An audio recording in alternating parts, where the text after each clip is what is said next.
Hello, my name is Yolanda, and this is Eatin and Sippin Locally. This show is podcast in Austin, Texas. Hello, everyone, and Happy New Year. You are listening to episode 7 of Eatin and Sippin Locally. And on this episode, I'm going to share 3 things with you. First, I joined this book club last year because it was named after 2 of my favorite things, books and beer. This is one club I'm sure I can stay in. Every month, the Books and Beer Club select a book to read, and then they meet up at a local brewery and share their thoughts. Now, I really love this idea. I loved it so much that last month I took my mic with me and I interviewed some of the members, and it was a lot of fun. And you'll have the opportunity to listen in just a few minutes. Also on the show, I'll be sharing some of my tips on how to shop at the farmer's market and what questions to ask the vendors when shopping, so that way you can learn more about what you're buying and how to use their products.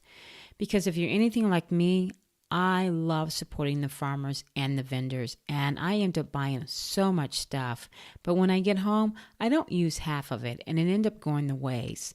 So over the years, I've gotten a little wiser and a little smarter, and I've learned some really great techniques of how to really shop at a farmer's market and how to ask questions to the farmers and the vendors so I can get to learn how to really utilize their products.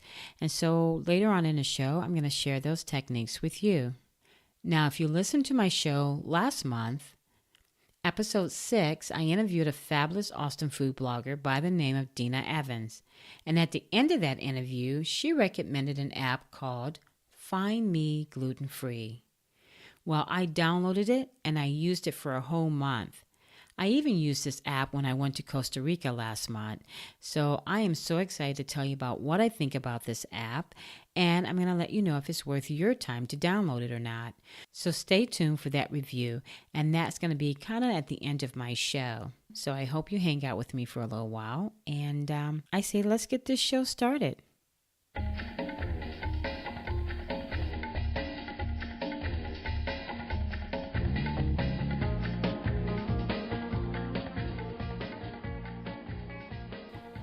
I really like my music. And you know what else I like?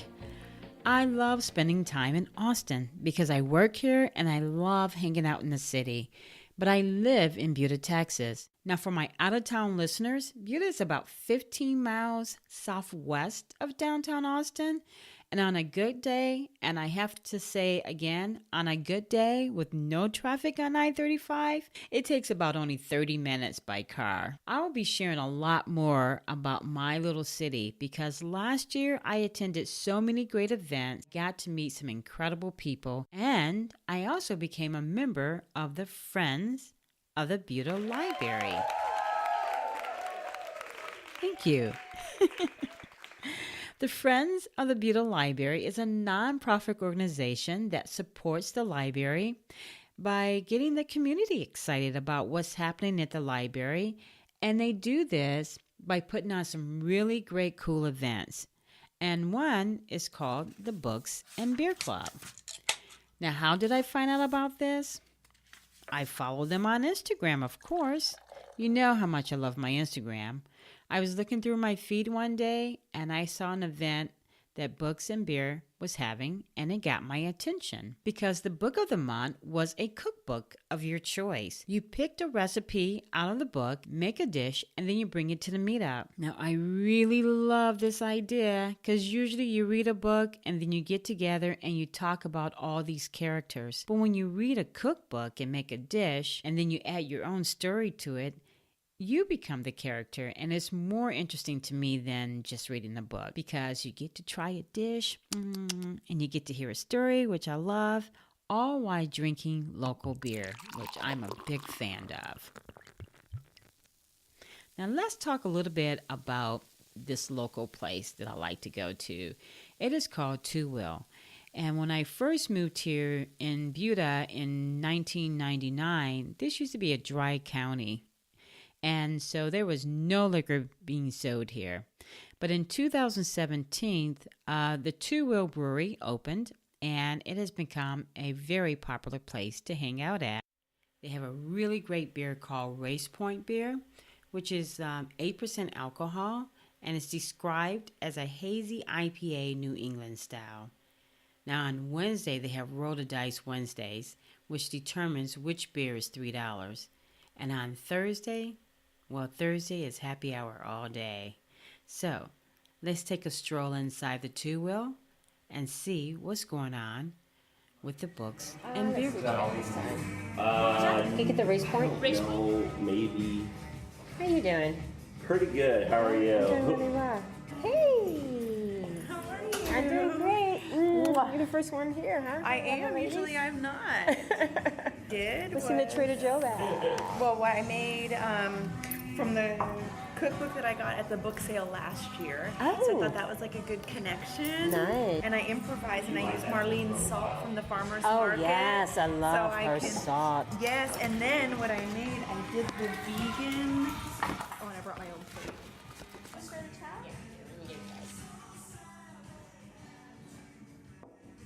Now, I faded Allison out because I don't want you to hear the dish that she made until we meet up with the rest of the book club. So we grabbed our beers and headed to the back of the building where Two Wheels brew their beers and occasionally give tours. What a great surrounding for the books and beer club. All the dishes were set out beautifully on the table, and though men are a part of the club, tonight it was only 5 women surrounded by these huge beer tanks.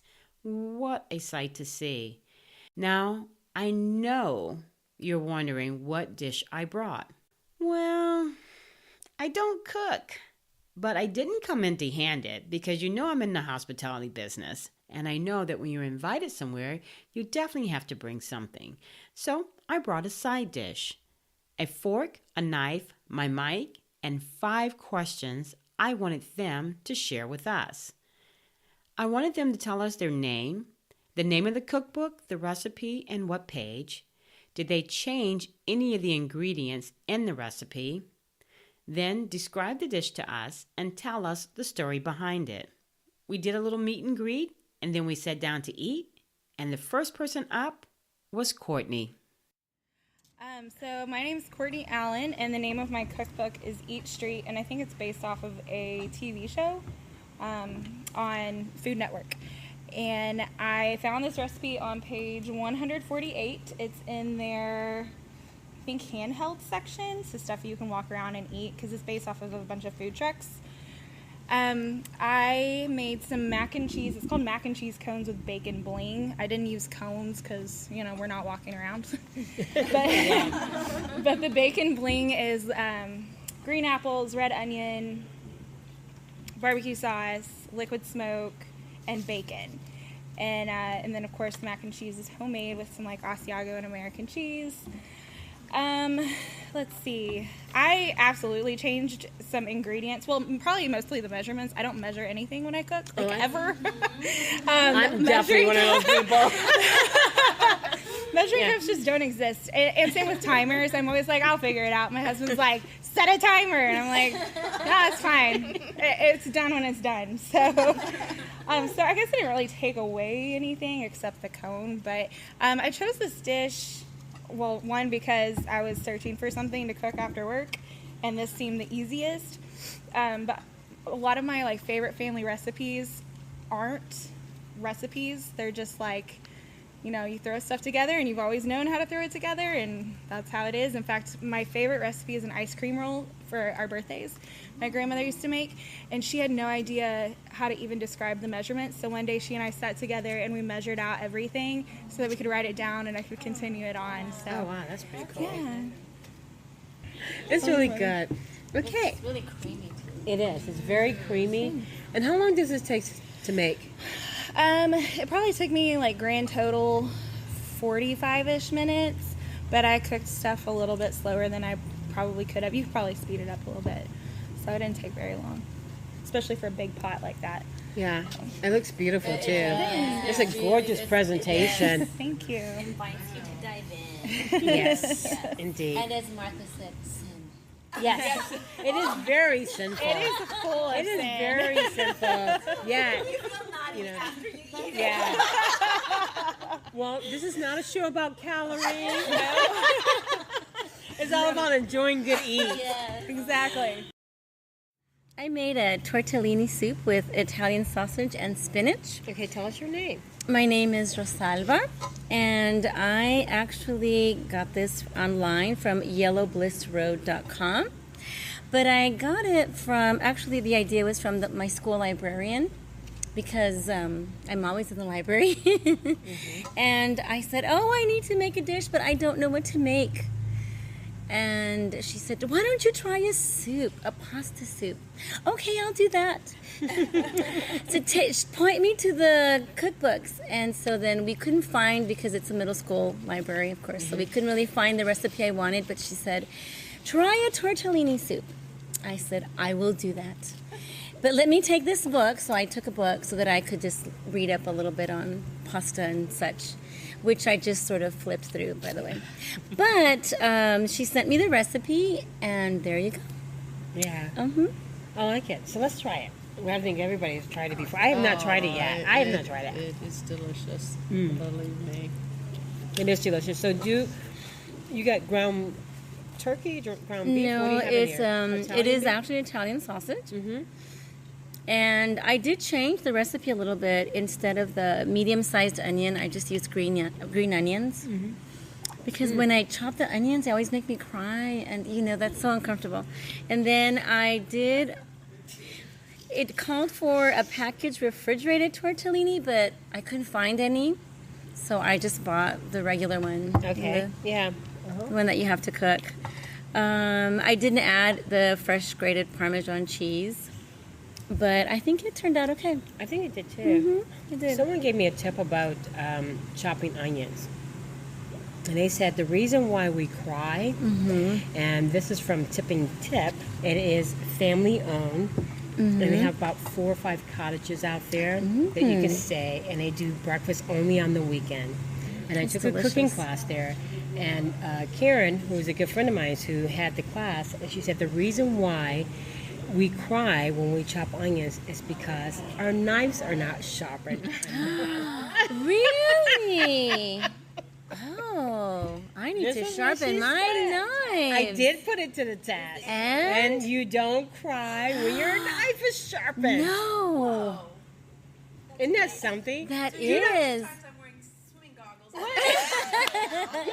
I'm running to the sink because I heard if you have running water and you put your face in it, it'll clear it out, or you run outside to the air. Yes, it's uncomfortable. But she said that was it. That's amazing.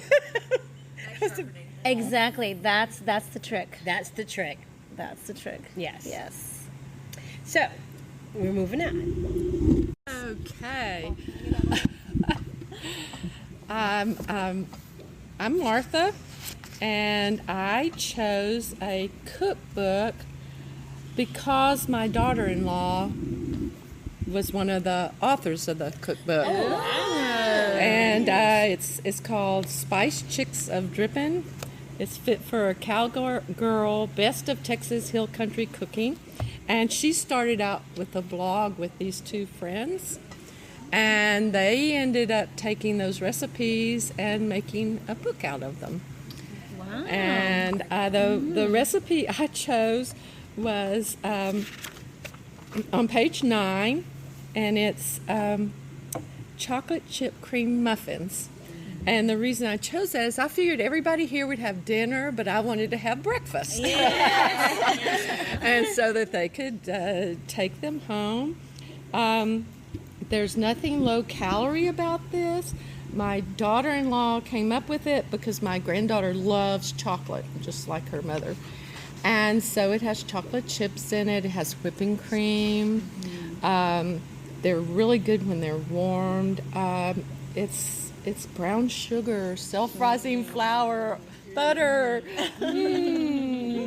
It's very easy. It's very easy. I mean, I made it this afternoon. It takes time because you have to bake them, but other than that, mixing it up is, 5-10 minutes.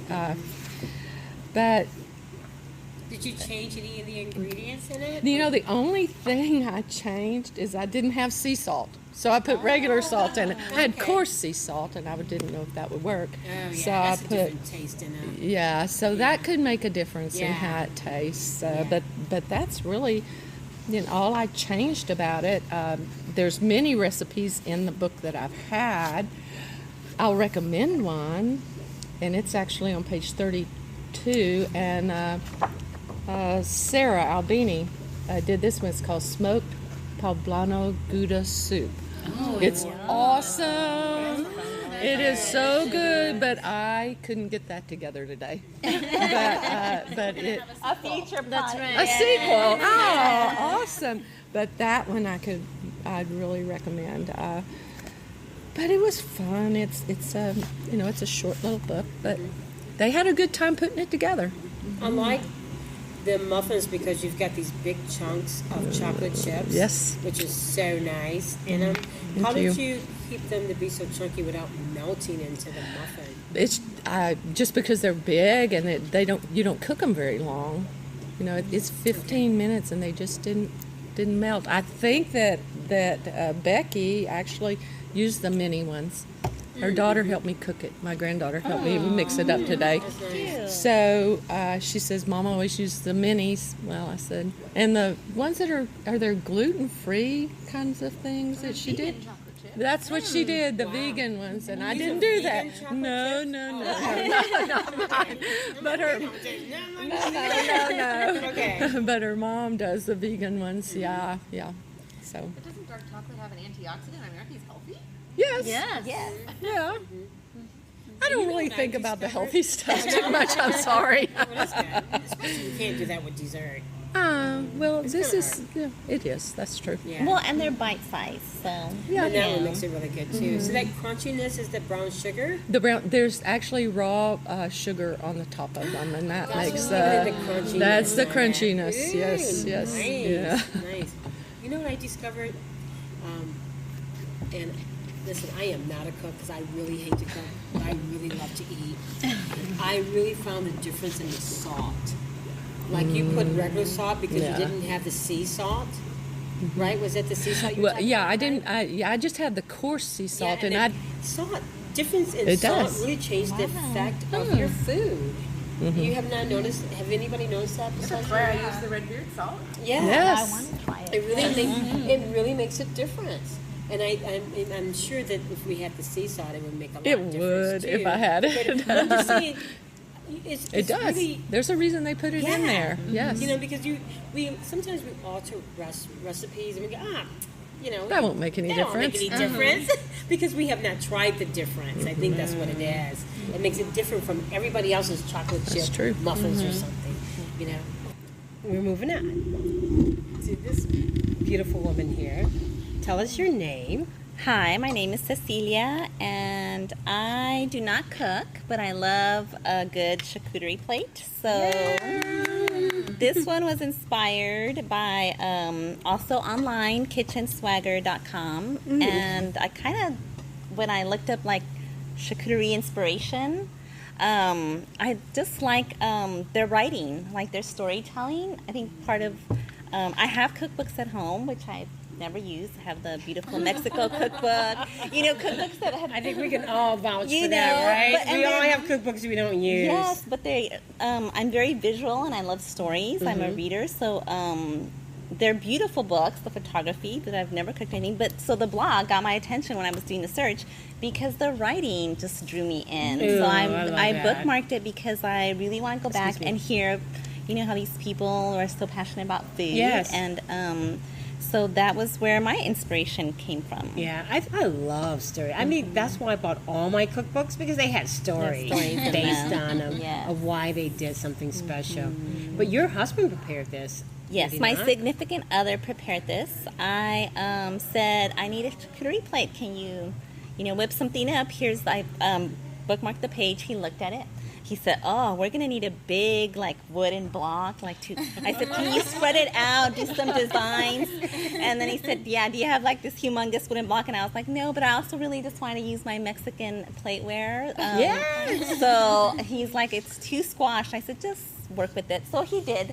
And we, I mean, they just kind of give you some ideas, you know, what to use, like the different meats and the different So did you use their cheeses that they had and meats, or did you change it around? Well, we have charcuterie at home all the time, like for dinner. Yeah. But we had never tried like pickles and grapes.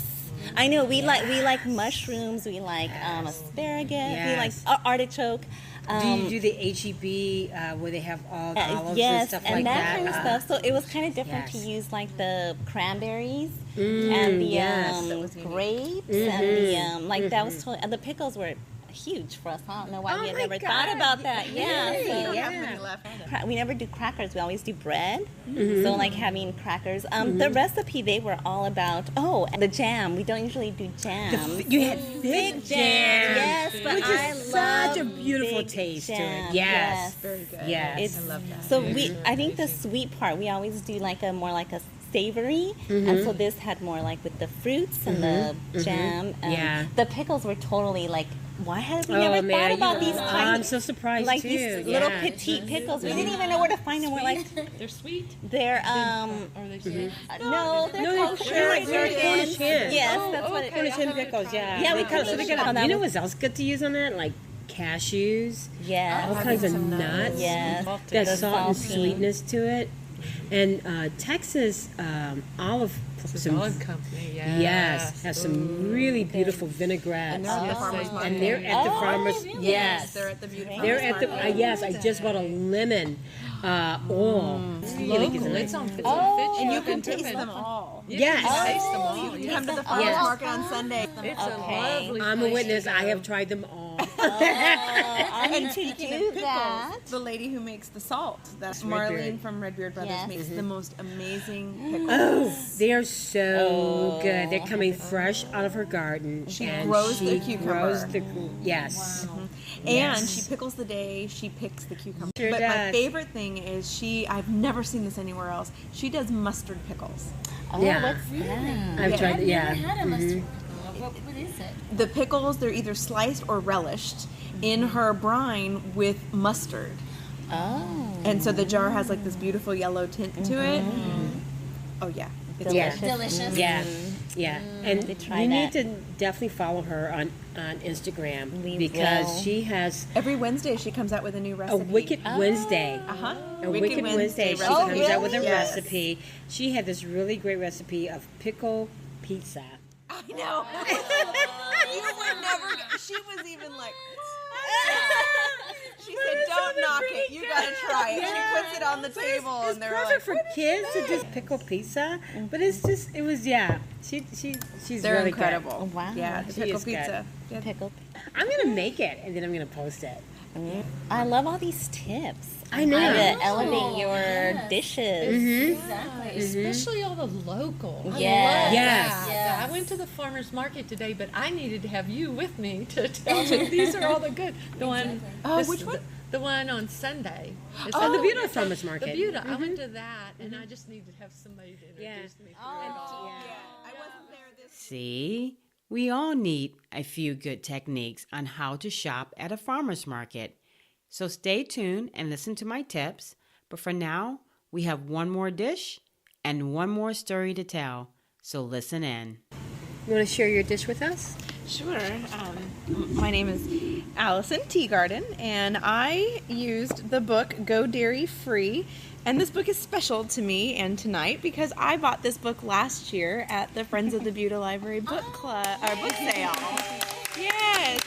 It was my first time going, and I could not believe the amount of books that I could fit into my little bag. And I ran to the cookbook section first. I filled it up, and I went back. I said, "One more bag, please." So I wanted to pick a book for tonight that was special to me and special to this group of friends and the BUDA Library. And on page 189, I found a cheese-free scalloped potatoes recipe. It's made with thinly sliced potatoes and your own cheese sauce that uses the recipe called for margarine, but I went with some real good grass-fed butter. I wasn't messing around with margarine. I didn't need it to be totally dairy-free. And it's great because it's also gluten-free. It uses garbanzo bean flour, so you mix that with a vegetable broth and a vegan mayonnaise, and it thickens up into that creamy sauce that was poured over the potato. So that was the dish, and I cut it into little squares. I like that. And you did one thing that I really liked is that you used a local salt. Yes, I did. Thank Tell us you. about that. So I used the salt from Redbeard Brothers. They're at the farmer's market, and it's an herb smoked salt that is made in Bastrop. And so where the recipe said to add some salt and pepper to taste, I used that salt. And I think you can really taste that smoked herbed flavor in the salt that probably made it a lot better than if you just used a regular salt. Yeah. I like the idea that you cut them up in squares. Nice little pick up and put in your mouth. And try. I thought it was a nice Awesome. touch. Thank you. That was I was Perfect with the beer. Yeah, everything seems Yes. really good with the beer. Yes. I agree. And it doesn't, you don't feel, granted there is a decent amount of butter, but it's not, aren't you ready for your next course? You know? Like you're not heavy. Yeah, you're not Yeah. weighed down by potatoes. And that's a problem we do. We load our plate with all these delicious starchy foods, and then we don't get to enjoy everything on there. So, you know, dairy-free or not, this is a neat way to have a rich potato dish on your table without, too much. And then you save the calorie. Well, butter has a lot of calories, but I'd rather have butter over margarine any day. cheers to that. Yeah, and it's grass-fed. I'm a butter snob. You have a good grass-fed butter. So that was the recipe, and it's been a lot of fun to sit around and enjoy it with all of my wonderful friends here. Well, there you have it. 5 fabulous women from the Books and Beer Club bringing their dishes to life. We learned so much from one another and truly enjoyed each other's company.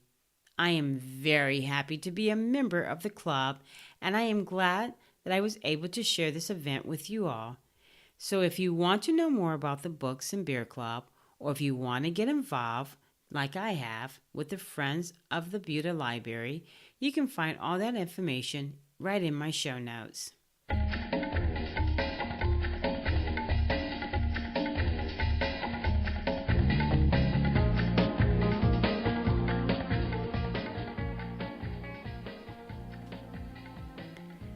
Farmers Market. Let's dive right in. I am so excited to talk about this topic. There is so much to talk about when it comes to the farmers market. And in the next month, I think I'm going to put together a show on do's and don'ts about shopping at the farmers market. But most importantly, I'm going to reach out to the farmers and get some tips from them for us on how to shop. And I'm going to ask what it's like being a small business entrepreneur in a very competitive space. But today, I'm going to share my 3 tips that I have put into practice that has helped me shop smarter, which equals less waste at my home. Now, you can find a farmer's market 7 days a week. It is not just for the weekends anymore. Just ask Alexa or Siri. How can I help you? You know those ladies know where all the shopping places are at. When I arrive to a farmer's market, I like to put my money away and then check out the scenery. I circle around once to see what's there. Then I check out the food trucks, get a bite to eat, enjoy the live entertainment, because it's an outing. It's a few hours to explore. I don't look at the market like I do a grocery store. I'm not just driving up and they're dropping stuff in my car. You know, it's a place where you can really get to know the people behind the products and learn about the local goods and meet people with common likes. I get goosebumps just thinking about this because I hang out at the markets a lot and I talk to a lot of farmers.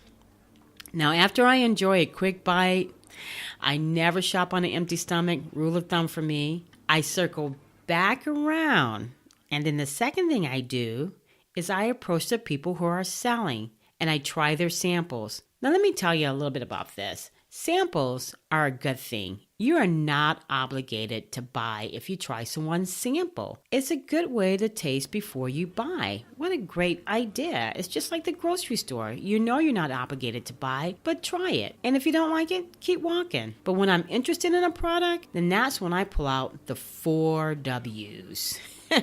The who, what, where, and who again. Who are they? What is their product? And very important to me, how do I use it? Where does it come from? And what I mean by that is, how local is it? Is it like in my city local?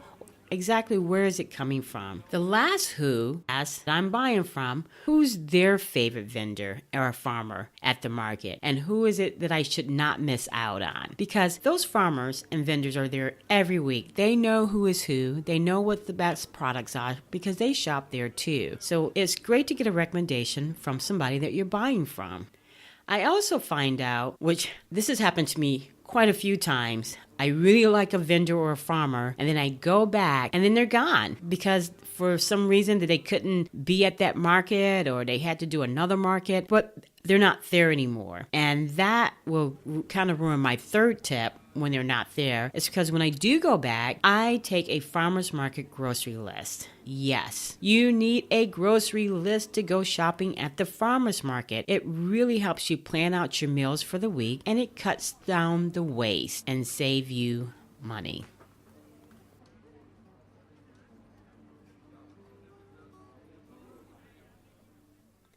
In the Books and Beer interview, we talked about one particular farmer, my good friend Marleen. Now, she's a CEO with her 3 sons of a company called Red Beard Brothers. Now, we became friends at the farmer's market because I was interested in knowing about her and her products. I want you to listen to what I'm about to play because, yes, I did have my mic that day, but when I asked her about who she was, she didn't know anything about me. So this is a perfect example of when you take the time to reach out to the farmers and the vendors, they are happy to share with you. My name's Marleen Pringle. I'm the mom of the Red Beard Brothers, and all the brothers work together to produce different products to come to the farmer's market.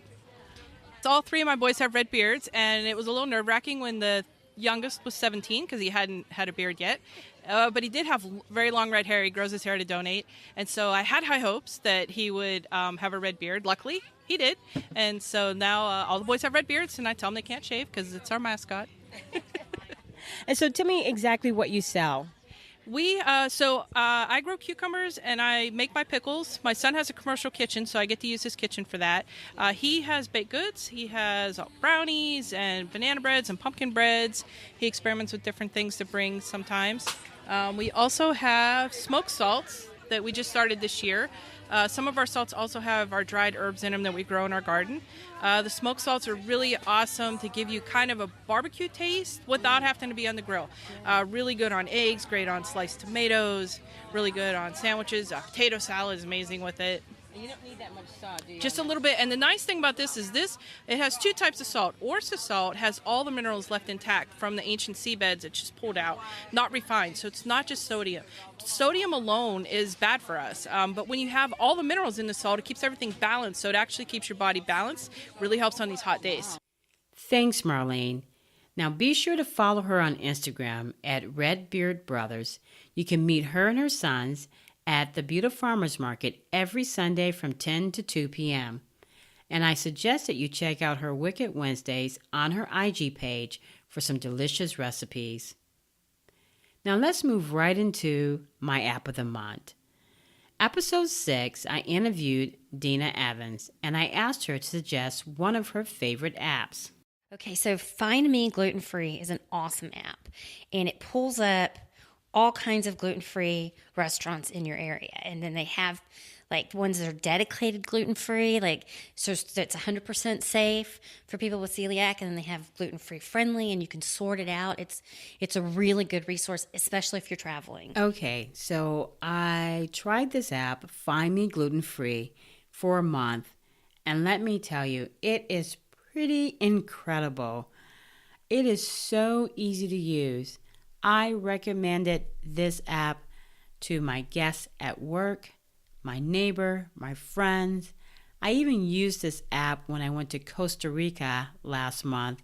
One of the young ladies on the trip was vegan, and I opened up the app and it showed me locations on that whole strip that we were on of what restaurants was vegan and gluten-free. It's a pretty awesome app. I'm going to take it out right now and take a look at it because I want to tell you a few things about this app and why I love it so much. When you open it, it has a red trim around it and it's very clear, very easy to read. It automatically gives you your location. You don't even have to put in an address or anything. It tells you exactly all the restaurants that is in the location that you're at this moment. At the top, there's a search button, and you can search for dedicated gluten-free, most celiac-friendly restaurants, the best rated. You can also search by address and by category. So as I go down and look around what's in my neighborhood, that's the Het Creek Burgers.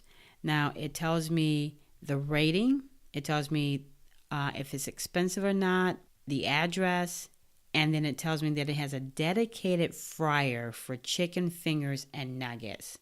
How would I ever know that? Who would know that? Now, at the bottom of this app, it has 5 categories. The first one is local, which shows you what's local in the area that you're at. The next one is a search button, and that allows you to see restaurants outside the location that you're at. You can also do a search if you don't see the restaurant that you're looking for. The other button is activity button. It gives reviews. People give reviews about restaurants to let you know if they really are celiac friendly. And then they have a button for chains, for fast food restaurants. They have McDonald's on here, Kentucky Fried Chicken, In-N-Out Burger, PF Chain. This is a really great app. They got Taco Bell. Let's take a look at Taco Bell. And it says here that Taco Bell does not have a gluten-free menu, but they have an allergy guide on their website. Please speak to the person taking your order regarding potential cross-contaminating risk. Another thing I like about this app is that it doesn't have a lot of ads, and they're not popping up, so you can't just do the search that you want to. You can upgrade, though, if you want to. You can upgrade, and it'll give you new filters, and you won't have any ads at all. But it works so well free. At the moment, for me, because I don't have a problem with celiac, I do like to not have gluten once in a while, but there's no reason for me to really upgrade at the moment. Now, the other button here that we have, goes under your profile, and then it has two things here that I really like. You can add a business if it's not on the list, and then the other one, which is really, really a great idea, is called the dining card. Now, this is perfect for when you go to places like Taco Bell or even restaurants that I work at. I mean, there's a lot of people that still do not understand the difference between celiac disease and gluten-free. Well, this dining card, it explains in clear English about what it is. It is color-coded. It says, "Hi, I have celiac disease, what I cannot eat, items I must be cautious about." And then in green, they have what I can eat. I can eat vegetables, fruit, corn, eggs, potatoes, rice, fresh meat, and so on. So this is a great app, and I definitely think everyone should download this app, because even if you're not gluten-free or you don't have celiac disease, it's usually you have a friend that is, or it's just great to use because it lists all the restaurants, even the best restaurants. It lists a multitude of different restaurants that you can go to, and even places you probably didn't even know that was close to your neighborhood. So I'm giving this app 4 spoons because it is a great app. And Dina, thank you so much for recommending it. Well, that's the end of my show. I hope you enjoyed it. And until next time, keep it loco. Connect with me through Instagram, Facebook, or Twitter at Eatin and Sippin Locally. Love to see what you're posting and who you're following. And if you'd like to come on the show, check out my webpage at Eatin and Sippin, that's EATIN, and Sippin, SIPPIN, locally.com. Subscribe to the show on Apple iTunes, Stitcher, and Spotify, or wherever you download your podcast show at. And if you do download me, please rate the show and leave me a comment, because I like to know what you're thinking. Well, until we meet again, keep it local.